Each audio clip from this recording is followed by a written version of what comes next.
WhatsApp lead ads choose ചെയ്യണോ അതോ form lead ads choose ചെയ്യണോ?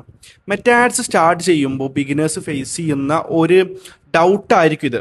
അപ്പോൾ പല ആളുകളും ഞാൻ കണ്ടിട്ടുണ്ട് വളരെ കോസ്റ്റ് കുറവായിട്ട് ചെയ്യാൻ വേണ്ടിയിട്ട് അല്ലെങ്കിൽ കോസ്റ്റ് കുറവായിട്ട് ലീഡ്സ് കിട്ടാൻ വേണ്ടിയിട്ട് അവർ വാട്സപ്പ് ലീഡ് ആഡ്സ് ചൂസ് ചെയ്യുന്നത്. പല സമയത്തും ഇത് നിങ്ങൾ കൃത്യമായിട്ട് നിങ്ങളുടെ ബ്രാൻഡിനെ കുറിച്ച് മനസ്സിലാക്കാതെ ചെയ്യുമ്പോഴാണ് ഇങ്ങനത്തെ ഒരു ഡൗട്ട് നിങ്ങൾക്ക് വരുന്നത്.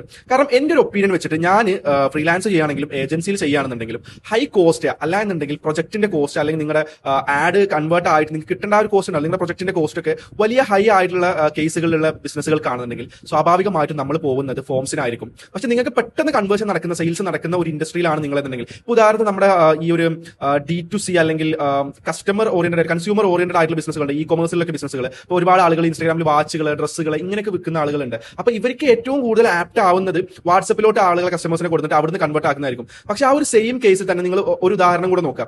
നിങ്ങളുടെ ഒരു പ്രൊജക്ട്, നിങ്ങളൊരു എന്താ പറയുക ഒരു ഇന്റീരിയർ ഡിസൈൻ കമ്പനിയാണ്, അല്ല എന്നുണ്ടെങ്കിൽ നിങ്ങളൊരു B2B സർവീസിലുള്ള ഒരു ഇൻഡസ്ട്രിയാണ്. നിങ്ങളുടെ പ്രൊജക്ട് കോസ്റ്റ് അല്ലെങ്കിൽ ഈ ഒരു സെയിൽസ് സൈക്കിളിന്റെ കോസ്റ്റ് എന്നൊക്കെ പറയുന്നത് വളരെ ഹൈ ആയിട്ട് 10 lakhs അല്ലെങ്കിൽ ലാക്സ് വരുന്ന ക്രോസ് വരുന്നൊക്കെ ആണെന്നുണ്ടെങ്കിൽ ഇവിടെ നിങ്ങൾക്ക് വാട്സപ്പ് പലപ്പോഴും ബെറ്റർ ആയിക്കൊള്ളുന്നില്ല. ഞാൻ പെർട്ടിക്കുലർ ആയിട്ട് ചില ബിസിനസ്സുകൾക്ക് റിസൾട്ട് കിട്ടിയിട്ടുണ്ടാവും, അങ്ങനെയല്ല പറയുന്നത്. മോസ്റ്റ് ഓഫ് ദി കേസ് നമുക്ക് അങ്ങനെ വേണ്ടി വരുന്ന ഇവരുടെ കുറച്ച് ഡാറ്റ നമുക്ക് ഫോംസ് ആണ് യൂസ് ചെയ്യുന്നതെങ്കിൽ നമുക്ക് അവരെ കൃത്യമായിട്ടുള്ള ഒരു കസ്റ്റമറിന്റെ ഇന്റന്റും ക്വാളിറ്റിയും കുറച്ച് ഇംപ്രൂവ് ചെയ്യാൻ സാധിക്കും. ഈ വാട്സപ്പ് ചെയ്യുമ്പോൾ നമുക്കുള്ള മെയിൻ പ്രശ്നം എന്ന് പറഞ്ഞു കഴിഞ്ഞാൽ ഒരുപാട് അൺവാണ്ടഡ് ആയിട്ടുള്ള ലീഡ്സ് വരാൻ സാധ്യതയുണ്ട്. അപ്പോൾ നമുക്ക് കുറേ ലീഡ്സ് കിട്ടുന്നതല്ല B2Bയിൽ നമ്മുടെ ഒരു മെയിൻ ആയിട്ടുള്ള ഒബ്ജക്റ്റീവ്. നമുക്ക് കിട്ടുന്ന ലീഡ് ഹൈ ക്വാളിറ്റി ഉള്ളതാവുക, അവരെ കൺവേർട്ട് ചെയ്യുക എന്നുള്ളതാണ്. പക്ഷേ ഇ കൊമേഴ്സിലോട്ട് വരുമ്പോൾ നമുക്ക് എന്താ പറയുക ക്വാണ്ടിറ്റി ആയിരിക്കും കൂടുതൽ വേണ്ടി വരും. ചില പ്രൊഡക്റ്റിന്റെ കോസ്റ്റ് എന്ന് പറയുന്നത് ചിലപ്പോൾ വളരെ ചെറുതായിരിക്കും, 500-600 ഒക്കെ ആയിരിക്കും. അപ്പോൾ നമുക്ക് ഒരുപാട് ആളുകളെ കൺവേർട്ട് ചെയ്യുക എന്നുള്ളതായിരിക്കും ഉദ്ദേശം. അപ്പോൾ ഈ രണ്ട് കാര്യങ്ങളൊന്ന് മനസ്സിലാക്കി കഴിഞ്ഞാൽ നിങ്ങൾക്ക് ഏത് ചൂസ് ചെയ്യണം എന്നുള്ള ഒരു ഡൗട്ട് പിന്നീട് വരില്ല. അപ്പോൾ ഈ കാര്യങ്ങളൊന്ന് ശ്രദ്ധിക്കുക. ഫോം യൂസ് ചെയ്യേണ്ടത് എവിടെയാണ്, അല്ല എന്നുണ്ടെങ്കിൽ വാട്സപ്പ് യൂസ് ചെയ്യേണ്ടത് എവിടെയാണ്. പൈസ കുറവാണെന്ന് കരുതിയിട്ട് വാട്സപ്പിന്റെ കൂടെ പോകേണ്ട ഒരു ആവശ്യമില്ല. ഫോംസ് കുറച്ച് ടൈം എടുക്കും, പക്ഷേ നിങ്ങൾക്ക് ബെറ്റർ ആയിട്ടുള്ള റിസൾട്ട് കിട്ടും, 100% ഷുവർ ആണത്.